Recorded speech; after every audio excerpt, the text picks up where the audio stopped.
সালাত আদায় না করে আপনি মারা যাওয়ার চেষ্টা করবেন না, মরলে জাহান্নামে যেতে হবে। 1 মিনিটের জন্য কেউ জাহান্নামে যাবেন? 1 সেকেন্ড যেতে চান না? জাহান্নাম কি জিনিস জানেন? ভাইয়াল কাউনা গাইয়া।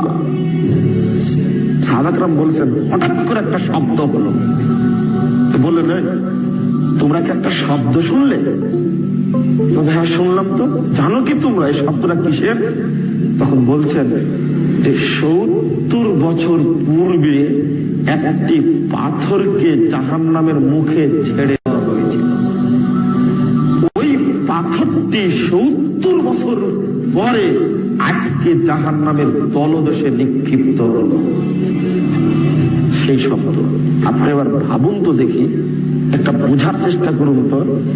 একটা পাথর ছেড়ে দেওয়ার পরে ও 1 মিনিটে কত দূর নামতে পারে? এই পাথরটি 1 ঘন্টায় কত দূরে নামবে? এই পাথরটি 24 ঘন্টায় কত দূরে নামতে পারে? এই পাথরটি 1 সপ্তাহে কত দূরে নামবে? এই পাথরটি 1 মাসে কত দূর নামবে? এই পাথরটি 1 বছরে কত দূর নামবে? সেখানে 70 বছর যাবৎ নামলো, তলদেশে নিক্ষিপ্ত হলো। এবার ভাবুন আপনি জাহান্নাম কত গভীর। আপনি ভয় করেন না কেন? লজ্জা করে হলেও, একটু ভয় করে হলেও সালাত আদায় করা শুরু করো।